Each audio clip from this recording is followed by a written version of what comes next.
Okay, I'm re-recording this. That way the video isn't like 40 minutes long. Um, I'm making this faster and more concise, essentially.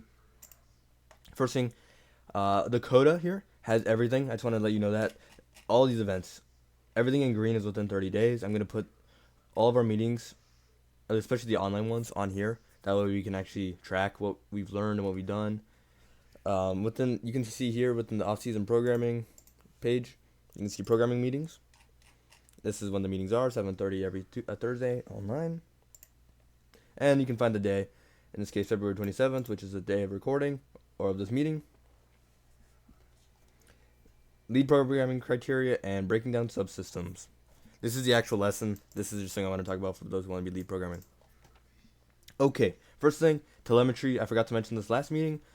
Telemetry is this. You see this blue circle here?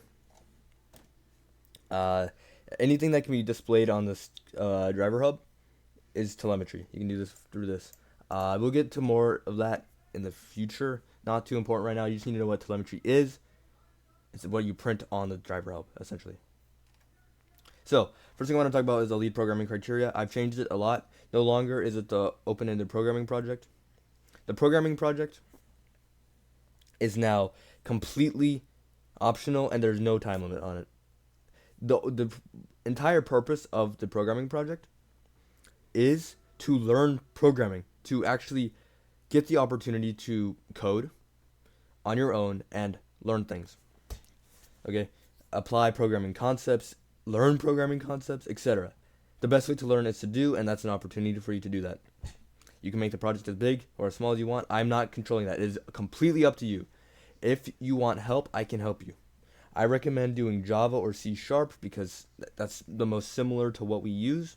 But any language works, anything. It is completely up to you. And I'm not going to use it to grade or anything or as a criteria for lead programming. I'm not, okay? So, I actually made a slide for lead programming. It's not too long, not too bad. So, I've changed the criteria because I'm going to be honest. One thing is I nominated people before, and I should not have done that because the reality is I didn't actually teach much programming, even though I should have. So I don't know who actually is the best fit for it. So I can't nominate anybody. I'm withholding nominations.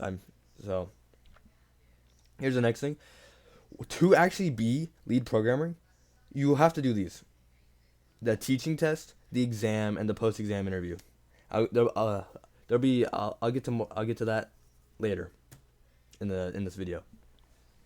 Now, here's some things I want to see in a lead programmer. You guys got to understand, lead programmer isn't just programming, it's being a leader, which means you need to have some leadership qualities here, especially communication and responsibility. These ones are general leadership skills, but you need to have that to be lead programming, or you should at least learn and develop these skills. I want to see communication, responsibility, especially within their time management. Learnability, I'll get to more on what that is. Problem solving skills, this is a programming thing. Effort, this is just, if you're going to be a leader, you better put effort in. And programming ability, probably the most important part. A leader should be a role model, be able to explain things, should actually should participate. By that I mean, it's called work with the other people. Manage time, be open-minded to learning, and then put effort and have programming skills, of course. Now, regarding effort, don't slack off. If you're gonna be leader, it's okay to have breaks. It's okay to not be programming at 24/7. That's fine. The main thing is be motivated. If you don't want to put effort into something, especially actually doing robotics, then don't do then don't be lead programming. You have to have effort. I honestly, I think everybody here has motivation and effort. I'm not worried about that. Now, responsibility. There's a lot of things to responsibility, and a lot of things that you have to be responsible for. I've learned as my time being lead. There's a lot of responsibilities, and I didn't account for all of them. So first thing is you actually have to hold programming meetings. The idea here is to actually teach other programmers um, you have to do most of your coding outside of meetings. Now that might sound weird, but for me, most of the time we had meetings, like actual like Friday meetings. I should have been spending with the programmers. I should have been working with you guys and explaining concepts. Instead, I was, well, coding. And you guys don't learn anything from me coding without you guys. I'm not participating. What you can do, though, is pre-code things outside of the meetings. I'll get to more of that. Mentor other teams. If you can be lead programmer, you can be a mentor. Especially if you have more experience with programming. Now, make a website. This one, I'm going to be real. Lead programming doesn't have to do. Any programmer can do this one. Actually coding the robot. Obviously, you can work with other programmers to code the robot. But lead programming should definitely have a big say in the coding of the robot. Making diagrams. I want every programmer to do this. But making diagrams is especially important for lead because it's good to explain things to other programmers. It's a good way to visualize what you're talking about. And then learning new skills. Every year, or at least this year, we've had 2 major new changes that I had to account for within programming. One of them being the pinpoint computer that we got, and the other thing being the servo hub. Both of those things are new, and both those things I had to learn. So you guys should be relatively open-minded to learning this stuff. For you guys, you probably have to learn Roadrunner, and what I learned recently was OpenCV. Under responsibility, you need to be able to manage your time. By time management, it really comes down to pre-coding. Please pre-code. If you know Ayam, you know that he's the programmer for 6183, and he actually had to code the robot in the car on their way to comp, and then they got in a car crash. Now, obviously that wasn't his fault, but like the thing is, when it comes to coding, you want to pre-code. I asked him why he didn't pre-code, and he said I ain't doing all that. That goes back to effort. But if you don't pre-code, you're probably gonna overlook some things, and you're probably gonna have to do a lot in a short amount of time, because the reality is we're probably not gonna get a robot. We're probably not gonna have that much time to actually code with the robot. You want to pre-code most of it, because once you have the robot, it's gonna be pretty close to competition. Now, use software such as FTC Dashboard to save time. This technically isn't necessary, but if you're gonna, I mean, it really is, especially for Roadrunner. But for other things, to modify variables in real time, use FTC Dashboard. Don't waste your time just uploading code. Uploading like variables with minor changes and then waiting like 5 minutes for it to actually upload to the robot. Just use FTC Dashboard. Another thing is participation. By this I mean, if you're really going to be lead, you should hold programming meetings and work with the other programmers. This isn't applicable for you yet, but that's just something you should expect. Communication. How well can you teach? Because obviously, next year, I guarantee you there's going to be a rookie programmer. We already have Samart, if that counts, and maybe Namita. You're gonna have to teach other programmers. And then you need to actually explain concepts in general. Especially for judging. The question here is, how well can you describe things, and can you explain things in detail, even programming concepts, etc. This is a general leadership skill, though, being able to communicate with your people. Learnability. This one is a bit iffy, but essentially here, you need to be able to learn to do things, and you need to be able to learn concepts and apply them. There are plenty of resources for you to do this. A good one is GM0 or Game Manual 0, ChatGPT, and the FTC Discord. Those resources can help you. I should put Google on there too, obviously, but those resources can help you learn concepts, and then you can apply them in your code. You don't know how little you know. By that I mean, there's a lot of things you just don't know, and if you knew, it would probably be beneficial to you. It can save time. Like FTC Dashboard, for example. I didn't know that was a thing, but once I learned that was a thing and how to use it, it saved me a lot of time. Another brief story here is Northwest High School. I recently just had a little visit with their FTC team, and I saw their code. You don't know how little you know. Our code looks strikingly different from theirs, even though we both use Java, we both use Android Studio, and so on. See, because they don't implement subsystems, and they definitely don't implement state machines. I didn't see a single enum or PID controller in their code. If they knew about those things, it could have been very beneficial to them. Now, problem solving. This is a skill for every programmer. Um, Especially if you want to do software engineering, you should have the skill, problem solving. It's basically where you have a problem and you solve it, generally with creative solutions. Um, I can't just tell you how to get creative solutions, but I can help you. One, just talk to other people, get your mind away from the subject. Two, get some rest, and three, to take a break. Take a break from whatever you're doing, and maybe you can help you gain some insight. I learned that in psychology too, but yes, you can get some insight just by taking a break. Or at least you could get insight from taking a break. Now, programming ability. This is easily the most important one of these. You to be lead programming, you should know what you're doing. You should know what you're meant to be in charge of. You should know how to program. You should know programming etiquette. You should be able to implement state machines, especially. You should be able to implement state machines. You should have readable code. That's a big one too. I need to work on that one.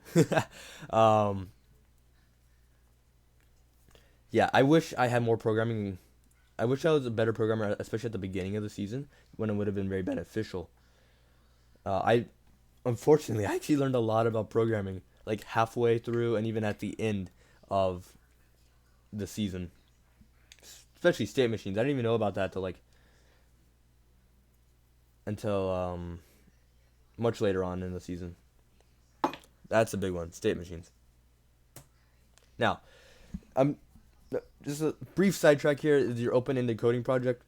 Like I said it before, no due date, okay? And it's not mandatory. I can't force you to do it. But I will recommend, if you are going to do this, I recommend if you are going to just follow like a tutorial on YouTube on how to do something, expand upon it. Don't just do what it says, but expand upon it and apply its skills. The idea here is you will learn how to program, you will learn foundational skills, and you will learn concepts. And all of these things you can eventually apply later on down the line. So I recommend doing this, especially if you're looking for lead, because if you want to be lead, you need programming ability, and this is a great way to do it. This here, I ignore this. I'm going to be so for real. You don't have to do that. You don't have to tell me what you're going to do. Regarding the programming meetings, we're holding one every Thursday at 7:30 on Discord. Every Thursday, unless something crazy happens. But the main idea here, though, is I'm going to teach a concept involving Java and robotics.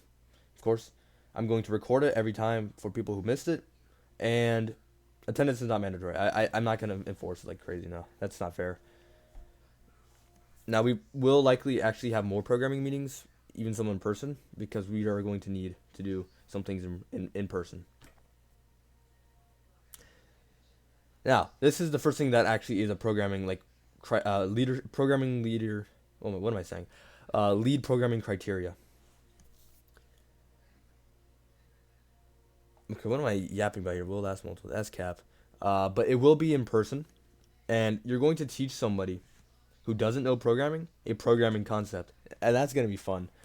I don't care what you teach, as long as you can teach them, as long as it's correct, and the more complicated, the better. Not more complicated, but the more advanced, the better. Especially things that are robotics related, like state machines. If you can teach a non-programmer state machines, that would be really impressive, especially within a limited amount of time. It's gonna be in the summer. Don't worry about it yet. And the day you do the interview, that can be scheduled. Here's the criteria here. It's gonna It's gonna measure your communication ability, an important aspect of leadership. Can you explain things to a non-programmer? Now, I also want to see this. If you can utilize resources to make it easier for them to learn. What do I mean by that? You can have a monitor, you can have a PowerPoint, you can have diagrams, things like that. You can bring a script if you want. Like, you can actually bring a notepad with everything you want to say. I don't care what you bring, okay? That is fine. Now, like I said, penalties will be applied if what you taught is just wrong. So, be careful about that. Now, this is the biggest thing for programming criteria. It's like 90% of your points, is the exam. Here's the main thing. The exam, what exam, what do you mean by exam? So, what I mean is, I'll give you a robot, and you will make it be able to intake pieces and score pieces. You will use Java coding principles. You will follow coding, what's it called? Java coding, what am I saying? Etiquette. You'll follow etiquette. You will implement state machines and subsystems. And likelihood is you'll probably have to implement some problem solving too, just because there are going to be some things you haven't learned ultimately that you will have to overcome. The main thing here is like, oh, how am I going to code a robot in one day, by the way? Yes, one day. You are allowed to pre-code it as much as you want. You can do this at home or at TSL. I don't care. I will say you probably want to do at least the ending, at least the scoring part at TSL, because you don't know how high the bucket is. If you really need to, I can extend it just for you to come to TSL, because obviously for chamber scoring and bucket scoring, you need a field for that, so it's kind of hard to do that at home. But everything else you should be able to do at home. I'll give you tiles, pieces, the robot, batteries, driver hub, everything you need. So, regarding programming, like I said, utilize state machines and make a diagram. And like I said before, you are allowed to pre-code as much as you want, which means you can make a diagram before I actually give you the robot. You can make it 2 weeks beforehand. You have as much time before the test date that to pre-code. Next thing I want is to be able to score points. You need to be able to intake and score. I hope that's obvious. We're basically doing a robot in a day. Not completely, just a teleop, and we're not using any sensors. Don't worry about that. Follow programming etiquette like camel casing. That's just an example off the top of my head, but ideally add comments to. You don't have to, but it's probably better if you do. Utilize subsystems. I'm always actually later in this video, I'm going to talk about subsystems a lot. Please utilize them. Don't be like Northwest, okay? Don't have everything you do inside one giant teleops code. That is not viable. You should know terms like subsystems, object-oriented programming, and modularity. I'm not going to worry about that, though. Pre-code. So, then there's the post-exam interview. Oh, wait, hold on. Actually, you should probably start with this. Here's the rubric for the programming part section of it. Programming etiquette. You get 5 points maximum for this. Programming ability. I want to see state machines, and I want to see subsystems, and they better be good. By that, I mean you should follow the principles with it, and you should actually utilize both subsystems and state machines. Ultimately, this will give you efficiency, as in multiple parts of the robot moving when you press one button. Efficiency. And then there is the the robot game itself. If you can pick up a piece and you can score with efficiently, as in you don't have to press like 20 buttons to do so, then I'll give you like a 10. Okay. I said 20. That's an exaggeration. You should be able to do it within 2 or 3 buttons. Actually, that's 4, maybe. It shouldn't be more than 5 though. Let me count. Hold up. 1, 2, 3, 4, 5.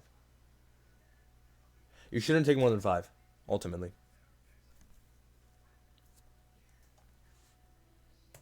Now, the other thing for the exams, learnability, you implemented resources.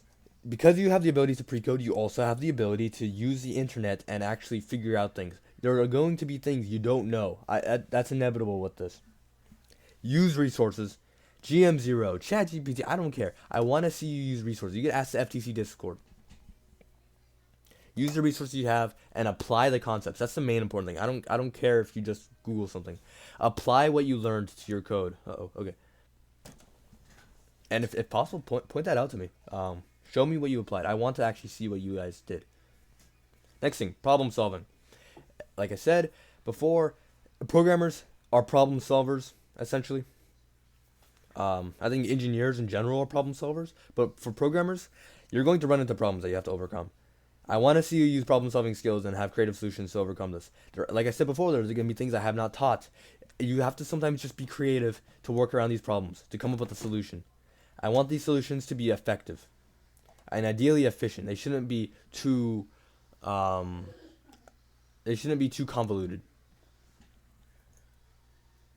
And then of course time management. Pre-code the robot. Pre-code the robot. If you don't pre-code the robot, I'm not giving you this. When I say pre-code the robot, can you tell I really want you to pre-code the robot? Because that's a habit we need to build. All right, and here's the total thing. You get 50 points total. 10 of them will be from your interview. Oh wait, let me go back to the interview thing. Post-exam interview. Like judging, you'll yap for like 5 minutes and explain what you did. And then afterwards, I'll ask some questions. Do good, and you get the 5 points here. Please explain. Please emphasize the main things you're gonna have, like modularity, ideally, and state machines, and any things you had to overcome. Show your problem-solving abilities. Tell me about it, please. And I'll ask questions. Don't worry.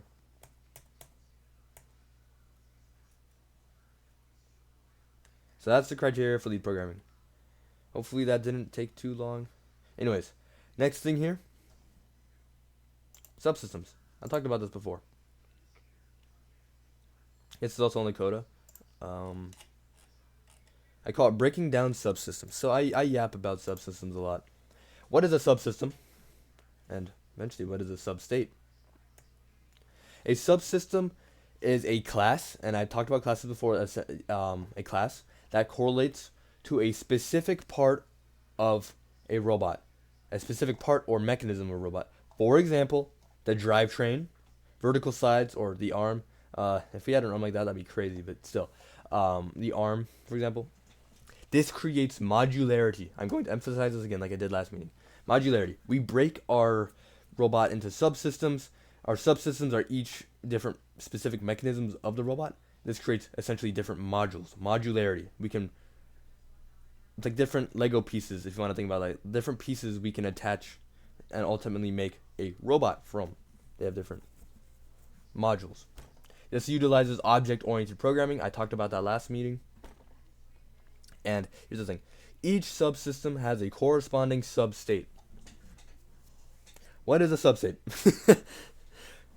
A substate generally, it doesn't have to be, but it better be. If I see you guys doing this, it better be an enum. An enum inside of a subsystem. This right here is a substate. Public enum rest. The rest is the substate. What can the substate be? It can be forward, downwards, upwards. Let me explain that. Imagine you have the wrist, and hopefully you guys know what the mechanisms are on the robot. The wrist is the part of the claw that can rotate upwards or downwards, or forwards, which would be in between. These values within this wrist enum are are going to be the positions that the wrist can be in. What state it actually can be. It can either be forwards, downwards, or upwards. So what is an enum? An enum is a special data type, and you might recognize data types like this: integer, and then long, double, boolean. These are all data types. You guys have seen this before, and you guys have implemented it before when creating variables.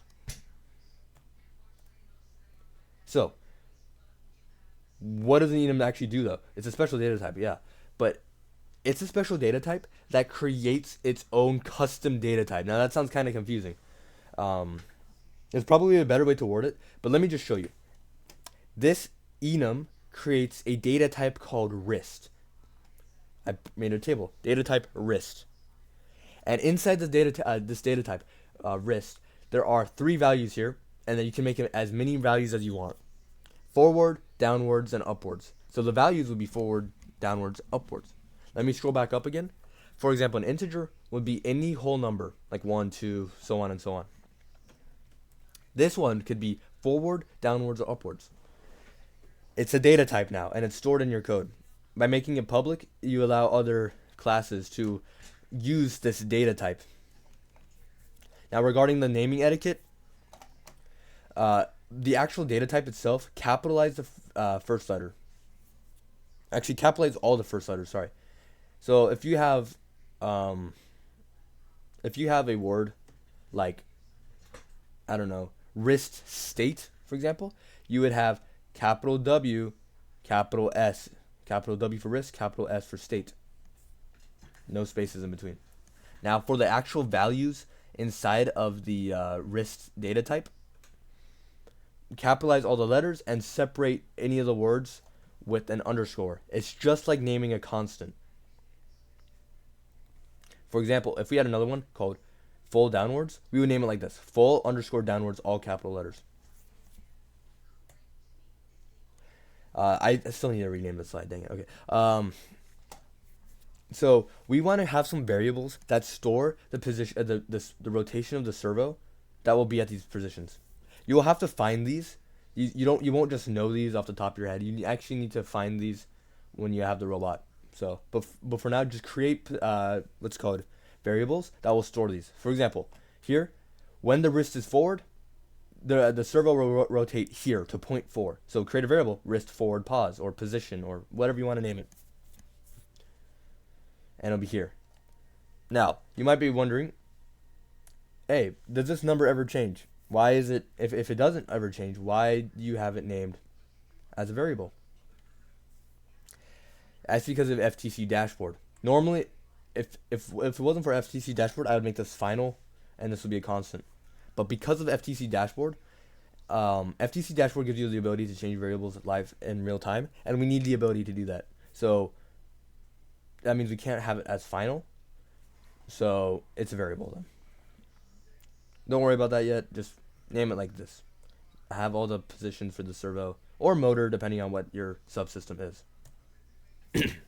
Now, you want to have a variable within your subsystem that tracks what state it is currently in. So here's how you declare it. Just like a variable, you name the data type, because this is a variable. Sorry, you name the data type. In this case, it's the custom one you created, wrist, and then the name of your variable, I call it wrist state because that's the wrist. That's the state the wrist is currently in.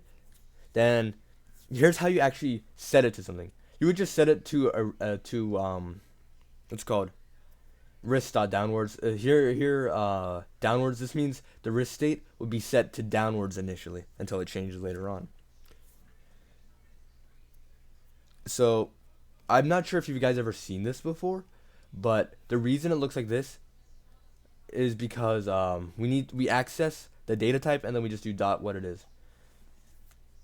You in theory could actually do this with other data types like integers, doubles, or whatever, but there's really no reason to do that because for like numbers you just type it out. But here we can't do that. We can't just like write downwards. We have to write wrist dot downwards because we need to get the substate. Now, this one is a little more complicated. You might be confused. What the heck is that? I'll get to that. Don't worry. You should have within your subsystem class, whatever it is. Like for example, this one would be like an arm class or a wrist class for the subsystem. You want to have an update loop. It could be called run. It could be called loop, update. I don't care. You just need to have a method that runs a loop. Or runs during a loop. Sorry, not runs a loop, but runs during a loop. Inputs, you technically don't need any, but for in this example, it uses telemetry and team color. It never really uses team color. So let me explain further. First thing you can see is telemetry. This might be surprising, but enums actually work. Like custom data types still work with telemetry. You can print out the wrist state. Like if the wrist state is downwards, it will print out downwards. Next thing, okay, so I don't know if you're a little more experienced with Java, you might know what this is, but this is a switch case statement. It's very similar to an if then statement or if else statement, but it actually checks one specific variable. It looks at one specific variable and checks for a bunch of different cases. Let me show you. In this case, it's going to check the current state of the wrist, the current wrist state, essentially. Then it has these conditions here. Case forward, case downwards, case full downwards, case upwards. These are all the things that it could be. And then we have the equivalent of then statements here. What it will do if the case is true, essentially. If the wrist state is forward, then the wrist servo will be run to the wrist forward position because it's forward, and so on and so on and so on. The break you see here is technically not necessary. The only issue here is I recommend putting break almost always, because then it will end the statement. If you don't put break, it will go to the next case. So if for whatever reason the wrist state changes here, you could have it go looping around. It in here the break isn't necessary, but you should still put it in the switch statement, switch case statement. Now the final thing here is you want to have a method within your subsystem class, in this case wrist or arm or whatever you call it, and you want to set it. You want to have this method set the wrist state to whatever it has as its input. This way your wrist state can actually change, because of course your current wrist, the state it's in has to change because the wrist does move. So here's how it works. You create a method, public void, wrist, I called it, you can name it something else like update wrist, or not update wrist, sorry, set wrist, or something like that. And then you have your inputs, and in this case it will be wrist, new wrist state, whatever this new wrist state will be. It could be upwards, downwards, forwards, whatever. And then all you have to do in your little function here is just set the current wrist state to the new one, whatever is inputted. For example, if what is inputted here is wrist dot forwards, then the wrist state will become wrist dot forwards. That's it. Here is a diagram to show what will be in your subclass, or subsystem. Sorry, not subclass. It is a class, however. The teleop will be a class, and your arm or wrist or whatever you end up naming your subsystem will also be a class. So first thing you want to do is have it's. This is a very brief review. You want to have it store the states that the wrist can be in. You want to create a custom data type, an enum, called wrist. Within it, the value should be where the wrist can go to, following the naming conventions that I mentioned earlier. You want to store the servo positions. So, like double wrist forwards would be 0.5, double wrist downwards would be 0.8, and so on. Double is number, by the way, just a decimal value. You want to have these stored so you can use them later on in your loop. Then you, of course, I forgot to mention this earlier, you want to have your hardware within your subclass. You don't want to have your hard in the teleop like the Northwest. You want to have your hardware in your arm subclass. So in this case, you have a servo, wrist servo, and you wanted to set it to whatever your hardware map has for the wrist servo. You'll get practice with this. Okay, and then you want to track the current state that the wrist is in. And whatever you set it to in your initiation should be what it will what it's going to assume it's going to start at. So for here, it's going to assume it starts at wrist dot downwards, which means assuming nothing changes, the wrist will start going downwards and it will go to this position. Now, you want to have a function, like I mentioned earlier, to update what the wrist is. What I just talked about last slide. New wrist state as your input, and then you want to set the wrist state to the new wrist state. And of course, your loop. In this case, it uses the switch case statement. It checks, it looks at the wrist state and checks what condition it is in, like what state it's in. It could be upwards, downwards, or forwards, and it'll set. And if it is upwards, for example, it will set the servo that you have here, set its position to the upwards position, and so on and so on. Anyways, before I wrap up, last thing I forgot, I'm forgetful. I forgot to mention this last thing. I need to know what days you guys are actually like free to do an in-person meeting, because we're gonna actually get a chance to upload code to the robot and code a drivetrain and things like that. And last thing I want to explain also is, oh, that was loud. The outreach bot project. So, as you know, we're there. Hopefully, you know. Anyways, there's a Korean festival. April 26th. We are going to have a cornhole bot and ideally Michael's shooter bot. I'm going to code it, but I'm not going to show you my code. I want you guys to have the opportunity to code it. Because we're going to have two bots, that means we can do a lot of coding. So what's going to happen is after we do some lessons and you guys get the basic understandings of how to upload code and all that, I'm going to give you guys, or at least one of you guys, a bot, and you guys are gonna that person is going to code that bot, make it work, and then just return it. I'm not like grading it or anything. Again, this isn't a lead programming thing. I actually want everybody to do this, every programmer to do this. That way, you guys get an opportunity to learn how to code a robot on your own. Like, it's a good skill to have. Okay, and then of course there's Michael Shooter bot, which means we can, in theory, have another person also working at this simultaneously. So we could have, I'll give you guys a week unless you finish early, but 1 week per person, and we can do two simultaneously. So we could get two done per week. I'm not gonna do this until we have our in-person programming meeting, so I don't have a date yet for this. But yeah, there's gonna be a cornhole bot because we're going during the Korean festival. There's gonna be cornhole, which some kids can play using our robot or something like that. But we need to have a robot that can actually play cornhole. So we'll have that, and once we have that, you guys can program it. Anyways, that is all. Hopefully this is shorter than 40 minutes. I'm not sure yet though.